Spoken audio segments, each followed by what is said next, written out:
Alright, my first kit, well, I'll show two at once, save a little time here. I got these because I like doing these Indy cars, even though they're not, high part count kit, and they're not as detailed as, like, say, a Tamiya kit. I still really have a lot of fun building these Indy cars from AMT, or even the monogram ones are a blast. But I did get these two. This one was missing the decals. This one has bad decals. But I've got replacement decals. I got them from Indycals. Right there, you can kind of see that. So I got a decal set that is for this. So yeah, I'm looking forward to doing these Indy cars. I really have a lot of fun building them. I built two already. If you guys remember, I built the Penske one, Rick Mears, and the Andretti Kmart car. And these will be a nice addition. One's a March car, the other one's a Lola. So yeah, pretty cool. Can't remember what I paid for the Indy decals. They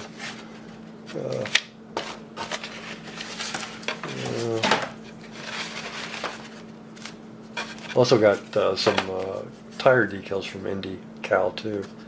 I don't know if you can see these or not. There's the tire decals. And I think this is the, I got the Coors Light car, I'm sorry. I must have changed my mind. I got the Coors Light car. So this, instead of being a Domino's Pizza, it'll be the Coors Light car. So that'll be fun. This one comes molded in black, this one comes molded in white. Neither one has been put together, everything's still in the bags. So, anywho, if you're looking for some Indy decals, you might want to check out Indycals, because their decals are great. They're not that expensive. They're good price decal sets.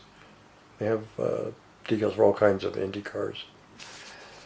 And you can find them on the net. Just go to www.indycals.net, and you'll see all the stuff he has. Pretty good stuff, and he ships out pretty quick. I got him in the mill pretty fast. So anyway, that's our first two, the Indy cars. Fun. All right, the second one is a kit I had when I was a kid. This is from 1971. I've been wanting this kit for a long time. I've been looking for this issue. This is the issue I had as a kid. And I had the one before it, which was then, it was called Simple Simon. I think that came out in, this is 71, that must have been about 67, 68 maybe, was the Simple Simon. I could be wrong. But anyway, I've been wanting this for a long time. I finally found this at a really good price, because most guys that have this issue here, they want a silly, stupid price for it.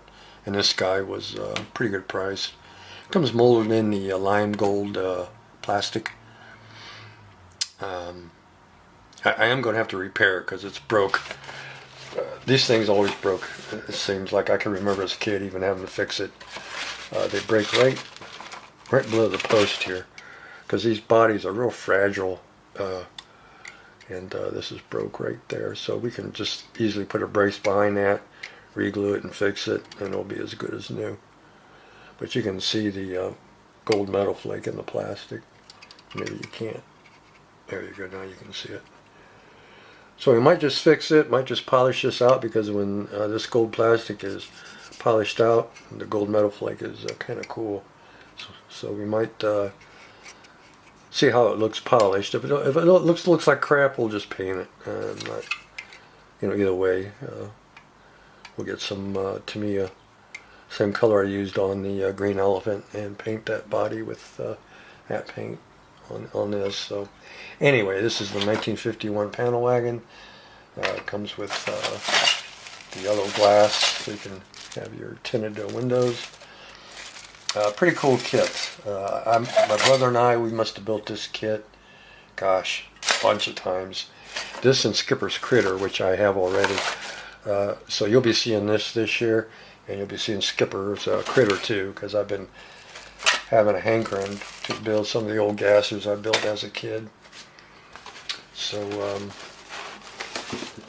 yeah, the panel wagon, pretty cool. So you'll be seeing that this year, and I'm glad I finally got this. It's just pretty spiffy. Next one is a real old kit. This one I just couldn't pass up. It was too good of a deal. This is an old Aurora Alfa Romeo. It's got some wonderful box art. This is from 1962. It's a 132nd. It's got some little itty bitty vinyl tires in here, which are pretty cool, which are still in pretty good shape. Still has the Kresge's sticker on the box, but it comes molded in a nice beige plastic. I put on one of the side panels on the body, and the thing fits like a glove. I mean, I don't have to worry about any kind of body work on this. Roy did such a good job. The seam almost disappears when you put the piece on, so we're going to have very little body work to do, if any, on this. If we glue it right, we won't have any at all.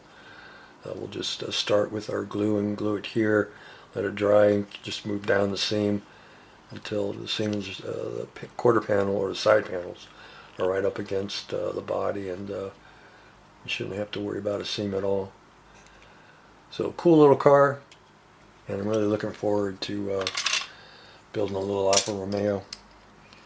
It doesn't have an engine. It's like a curb kit. You can see the underneath here. But it has a detailed interior, and of course the vinyl tires, and that right there is just cool. See the Aurora logo and the date. But yeah, wonderful little kit, and I'm looking forward to building this little guy. So that's another kit I picked up, the Aurora. And then another Aurora kit I picked up is from about 70, 71, about the same time period as the panel wagon. This is the Aurora 1911 Buick. It's model 14. It's never been opened. It's 1/16 scale. I think it's a 71, 72 kit from Aurora. It has 105 pieces. Comes molded in a cream color and green. Brass plating. So this should be pretty fun to build. I'm looking forward to building this Buick. So I picked that up at a good price. That'll be fun. You'll see that this year too. And then the one kit here is from Atlantis, which originally was, most of Atlantis stuff is Revell. And this was originally a Revell. This originally was the Heavy Hugger. I don't know if you guys remember that funny car, the Heavy Hugger. But this is the Jungle Jim funny car. Now, the reason I was going to do this before 7 of 9, because I've just been in the mood to do a funny car, and but I can't, because I didn't realize when I bought this that this was the Heavy Hugger kit. And if you're not familiar with the Heavy Hugger, it had a funky, I'm not too sure what Revell was thinking when they made the kit. It had some funky slicks on it, which thank God Atlantis didn't give you those slicks, because they were this cartoon style. I don't know what they were thinking, but they were just stupid. And they replaced those with better slicks. But we still have the funky body though, and I'm not going to badmouth Atlantis because it's not their fault. Atlantis would have to make a brand new mold to fix it. Basically fix what Revell screwed up. So what we're going to have to do is I got on eBay. You can see the funky. The problem is the roof line here. It's all messed up. The rest of the body is okay, but this roof line, for some reason, they made the roof line too short. They tilted the A-pillars too far back, so you got this weird looking roof on the car. You got this huge windshield. So as I started to say, I got on eBay and I found an AMT Camaro, 71 Camaro, that 70 and a half by AMT. and just the body. The guy had it for $5. I think with shipping around me just a little under $10. So once I get that body, we're going to take and zip off basically the top of the Camaro from the AMT kit, and then we're going to zip this off and put it on this body, and then we'll have the what's on the box art basically. I mean, you can see the difference between, as I said, I'm not sure what Revell was thinking when they made this, but because even if you remember the Heavy Hugger, even that box art, the Heavy Hugger showed the body that had, the correct roof line, and on the box art it said, photo of actual model, but what you got in the box was this. So I don't know what happened between the mock-up and when they made the mold, but somebody screwed up that roof line. So anywho, that's what I'm going to have to wait on now, because it'll take a week or two before I get that AMT body, and then we'll do some surgery on this and get this looking more like the box art. So this will be coming up, but a little later down the road. So if you haven't got the Jungle Jim Camaro kit yet, just be aware that it's the old Heavy Hugger kit, and it's going to have that cartoonish looking roof line. So, but yeah, it should be fun.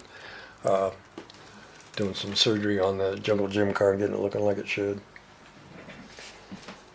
And then we got one more kit, last one here. I got this at a really good deal. Got it for $10. I didn't think it was bad. But we got the P-3A Orion from Atlantis. This is Spiffy aircraft. It's an anti-submarine aircraft patrol, and yeah, it should be fun to build. Something different for sure, for me anyway. I mean, I build aircraft, but usually fighters, but it should be fun. And that is that it? I think that is it. Yeah, that's it. So there's the kits we got. I'm looking forward to doing all of them, actually. Can't decide what I want to do first. I mean, the gassers are just too cool. The Indy cars are too cool. Funny car is too cool. This Buick is really cool. I'm really looking forward to, you're going to see the Buick coming up pretty quick. We're going to do 7 of 9. Then probably the Jungle Jim. Then probably the panel wagon, or we might do the Jungle Jim, then the 1911 Buick, then the panel wagon, and then the Indy cars and the Orion. But and then that little Alfa Romeo.